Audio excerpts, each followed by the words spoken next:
English Times I've ever said good evening and welcome to QI, where tonight we'll be journeying to destinations beginning with J. And joining me are the jet skiing Sandy Toksvig, the jet setting Susan Calman, the jet engined Bill Bailey, still being probed by Gatwick security, Alan Davis.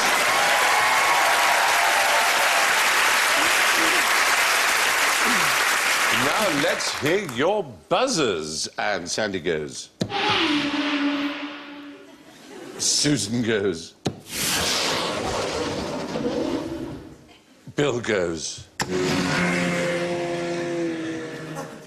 And Alan goes. Try that again. It's never going to work, is it? Did it? Yeah, absolutely. Well, let's have an easy one to start with. Strictly speaking, where does the phrase chariots of fire come from? It's a film. Where did it originate?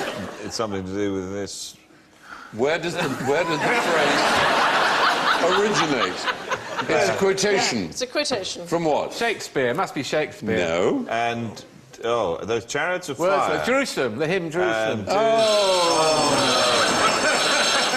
You fell finally into our finally! trap. Oh, sorry, it's the slightly first question. embarrassing how long it took you to get the wrong answer. Yes, I did start by saying strictly speaking.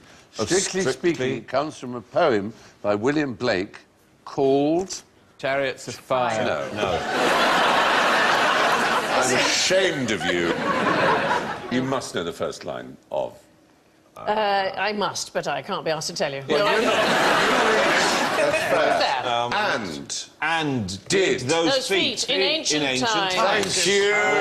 Finally we got that. Oh, I know that. Yes. That's the name of the poem from which the line Chariots of Fire comes. The tune is called Jerusalem, and it's referred mistakenly as a hymn. Thank you for starting in my key. Come on, England. Come on! Bring, oh, clouds unfold. Yes, really what I'm after is, what does it mean?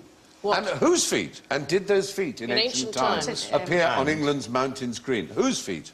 Jesus, surely. Right. Yeah. So what is the story of Jesus coming to England? Is there a film about it? Yes. Yeah. And then Not to my knowledge. Well, then I'm in trouble. Holy... As they say, this is what people say now when they don't know the answer. They say, I'm out of my comfort zone. You have been the equivalent of sitting on spikes for the last 10 years. Yeah. Yet to discover your comfort zone. OK, listen, there is a legend that Jesus came to England. Yes. And did those feet, i.e. those feet, his feet, in ancient times. Yes. And he was said to have gone to a particular place.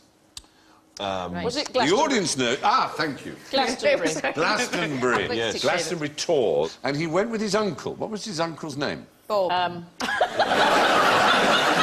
Bob Christ. Bob Surely, they were more informal in those times, surely. Yeah. Bob Christ. His uncle's name was the same as his father's name. Joseph. Joseph, and he was named after a place. Is it like working with very slow children? Thank you. Say it again so the camera can get it clearly. Right. OK. This is a new thing we're doing. Hang on a second. I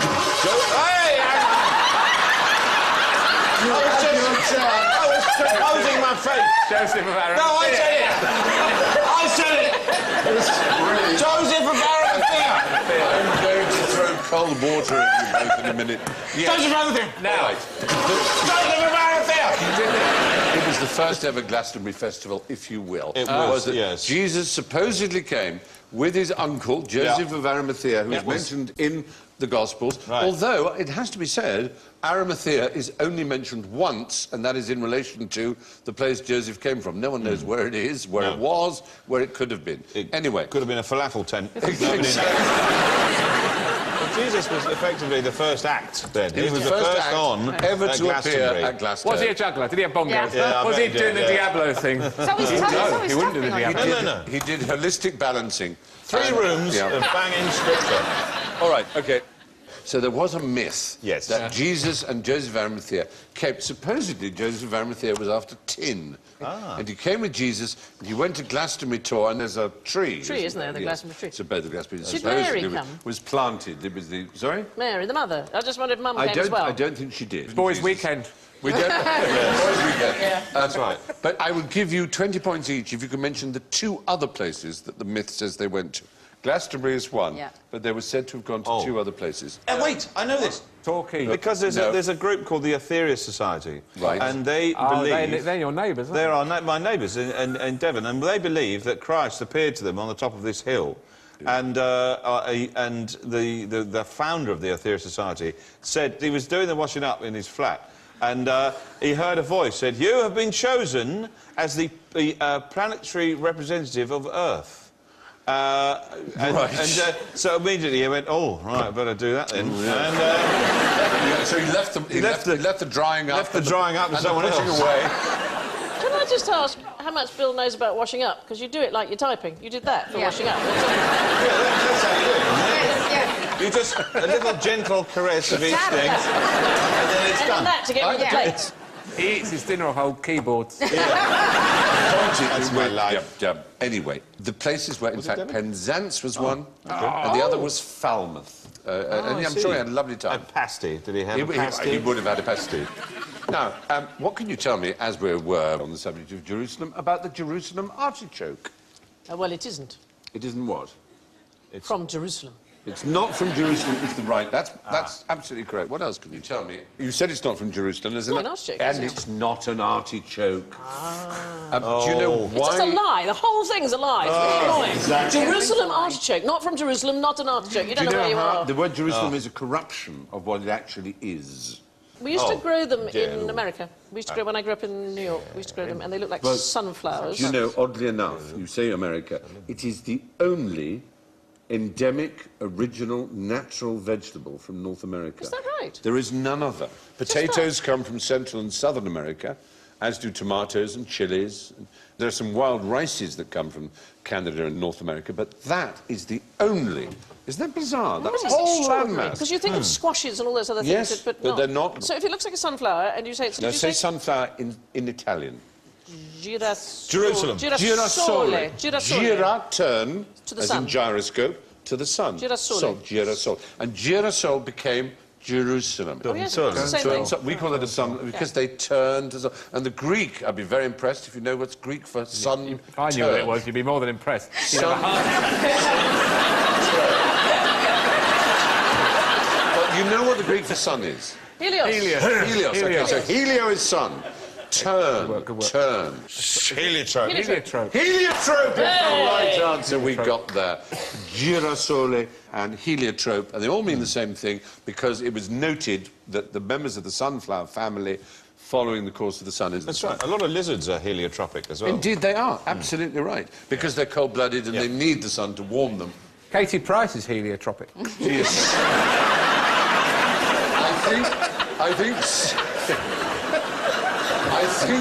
She is, yeah. I think Harrow Road's... I think Harrow Road sun parlour tropic is not quite the same. I met her once. We were on the same breakfast television programme, and I said, "What are you here to talk about?" She said, "I've just published my autobiography." And I said, "Oh, well done." She said, "Yes, I'm looking forward to reading it." But it's an odd thing about Jerusalem. For some reason, it seems to attract things that really just don't seem to be particularly connected. This Jerusalem cherry is not a cherry. It's actually a poisonous nightshade. Wow. The Jerusalem cricket is not a cricket. It's another kind of insect. Bowls. Yeah. Jerusalem sage is not a proper sage. None of them is from Jerusalem. So essentially you can put Jerusalem next to anything that isn't actually what it is and then it just becomes fact. Exactly. So, I'm wearing Jerusalem glasses. and I'm a Jerusalem model. Yes. Mountain also has that. We've got mountain lions. The mountain cow is, in fact, a... Katie Price. What a pity. It's actually a tapir, one of those long-nosed South American... the tapir.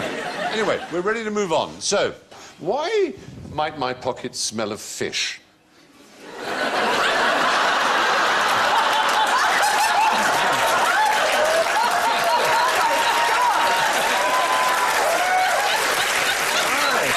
They've done that thing where they take my body and they put on it the head of someone who looks a bit... I hate when they do that. God, that's like a dream I had last night. Stop it. It's not like a dream I've ever had. Obviously, if you're a fisherman, but if you were a person of high rank in society, particular society, your pockets might smell of fish. Oh. The Fishmongers Society. Well, no, that's what I mean. Aside from the obvious professional reasons why you might smell them, it's a society in which it was considered polite not to eat, but to pocket the fish at a banquet. Is it Japanese? Because yes! Oh, fish, they love fish. Japanese, yes, exactly right. Medieval Japanese society, at weddings and banquets and other such things, it was right to drink the drink you were given, but that you should take the fish, bring it up to your mouth, and then tuck it away into your pocket. I know it seems very odd. It's just a social... I've done that with sausage rolls for the dogs later. We've all done it with certain things, I agree. But it is an interesting thing, and they still have a tradition in Japan, when a baby is 100 days old, is to take food, sea bream and beans and soya and rice, and wave it in front of the baby's face, but not let the baby eat it. So there's people dangling fish in front of babies. This is... Right, OK, on what, on a fishing line? Not from the food cupboard or the fridge, which in Japan would be filled with all kinds of different fish, as you can imagine. I see. Sashimi. Sashimi and sushi and all kinds of other such things. Right. Yeah, in fact, while on the subject of sashimi, what is the difference between sushi and sashimi? Sashimi is raw fish, and sushi is rice and yes, it's rolled in rice. Kind of thing. And the particular thing about sashimi is not just that it's raw fish, but that it's sliced as an angle. There's huge knife skills are incredibly important in Japanese cuisine. And this particularly used to be true in the medieval period. And in carp, for example, there were at least 47 different ways of cutting carp, which represented different aspects of human life or activity. For example, there was departing for battle carp. So soldiers would have carp carved in a certain way before they went to battle. Well, they weren't told they were going to battle. The carp was the giveaway. There was celebratory carp. There was taking a bride carp. Flower viewing carp. No. Oh. Warning carp. Look out, carp. Moon viewing carp. And so it was a very important part, obviously, of Japanese life, was the way they prepared fish. It's a wonderful art, obviously, and is a very popular cuisine now around the world. I have an amusing joke that I always say when I'm in a Japanese restaurant. Bring me a various selection of things to drink, waiter, and don't get all sake. Oh, yes. But what actually is sake? What is sake? Rice wine. Rice wine, you said, Alan. Yes, rice wine. Alan came in first with rice wine. It is not rice wine. It is, no. Is it from Jerusalem? The actual word sake simply means alcoholic drink, but the sake we think of as sake is in fact a kind of beer. The word they use for the drink we call sake is nihonshu, which means Japanese liquor. Nihon, as in Nippon. Nihon. Anyway, originally people would just chew rice and spit into a large container, and the enzymes from the spittle would cause the breakdown of starch into sugars, which would cause the fermentation, which would make the sake. So it is actually a strong beer, not a wine. A wine is a fruit-based drink, usually grape, obviously. What other kinds of particularly Japanese things can you do to food, make it Japanese?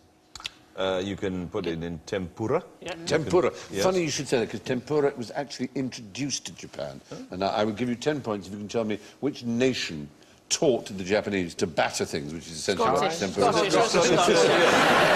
You'd think, wouldn't you? You would think. Surely there's a ginger-haired man somewhere in one of those medieval scrolls. You just would going, deep fry that. yeah. That'd be magic, it really would. We got any eggs? Oddly enough, not. No, it was the Portuguese. The Portuguese. They also gave Vindaloo. The name Vindaloo is originally from a Portuguese origin, from Goa. Yeah, and I thought that was a French... Vandaloo, toilet water. Goa, as you know. But there you go. Anyway, so lots of interesting things about Japanese food. Now, what do people in Java use for a quick pick-me-up? Now, Well, That's a happy-looking man there. Not going to say. go on. No. okay, come on, in for a penny. Go on. What was it? You are so canny. Coffee. Coffee does not pick you up. You may think it does. If you drink coffee regularly, you get withdrawal symptoms, and all coffee does is put you back on the same level that a non-coffee drinker is on.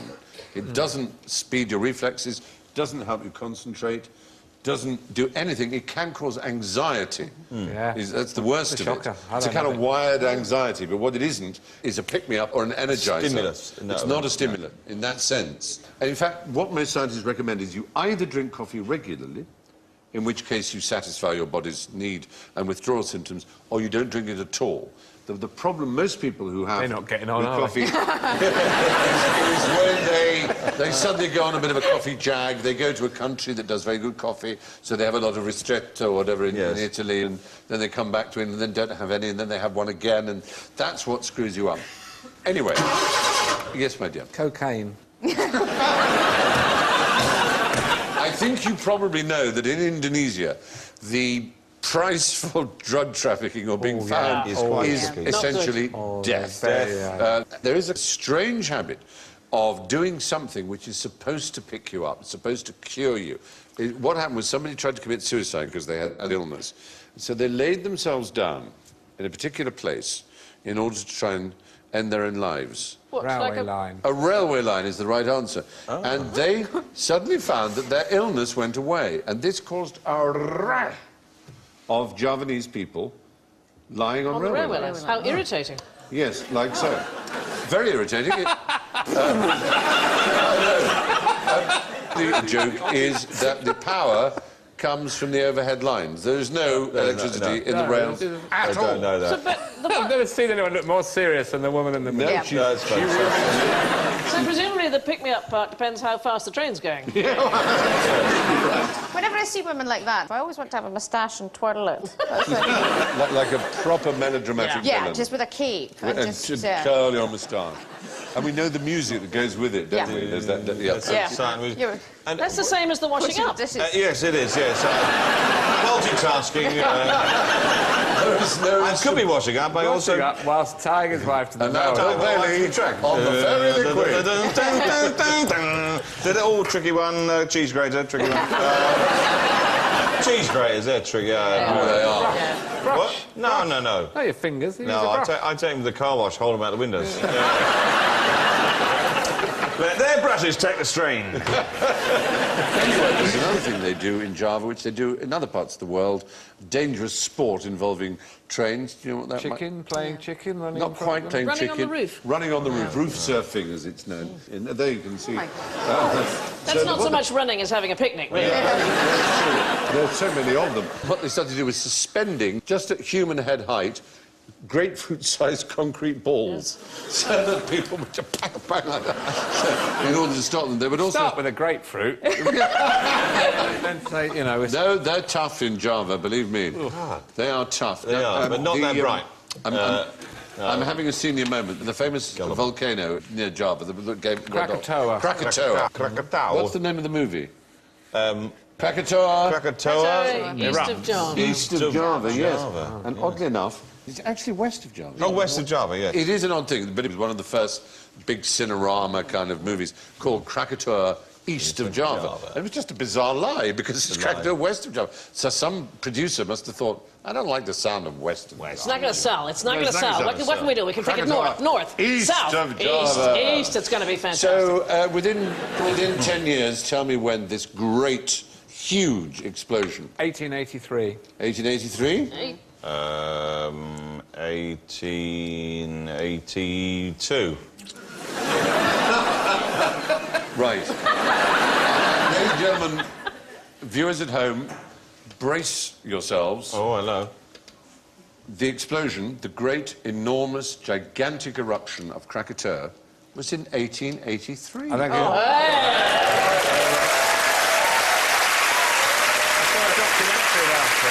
May I just say, WTF?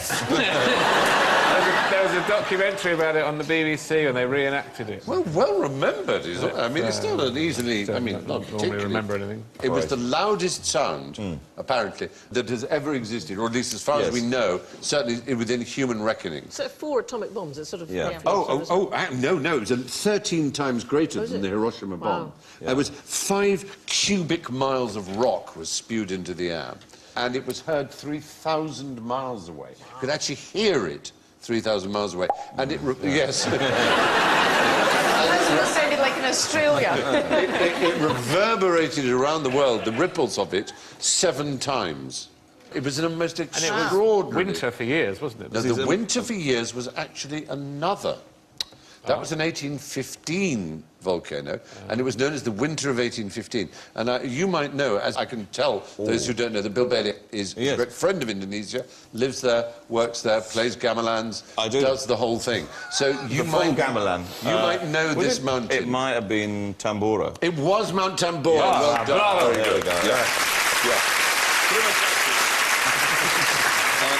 It was called the Year Without a Summer in 1815, and in fact about 100,000 people died of disease and famine, whereas the explosion of Krakatoa killed 36,000 people because it was an eruption. And wasn't Krakatoa was like the first global event that sort of was the news of which spread around the world? We can see behind us Harper's Weekly. It was a media event for the first time. The island and volcano of Krakatoa, Strait of Sunda, submerged during the late eruption. Yes. When eventually a human party of people arrived at the site of what was once a gigantic volcano that had just exploded, they found, and I'm including both vegetable and animal matter here, 1 living creature, and I will give you 10 points if you can tell me the species. Was it a spider that they Yes! found? It was a spider.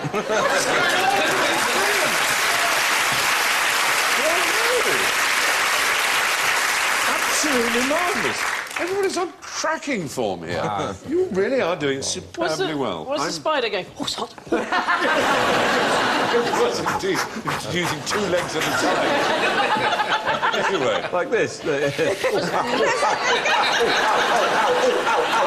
So it was doing the washing up. Yes, it was. It's the Jerusalem washing up spider. I don't know if you knew that. Anyway, moving on.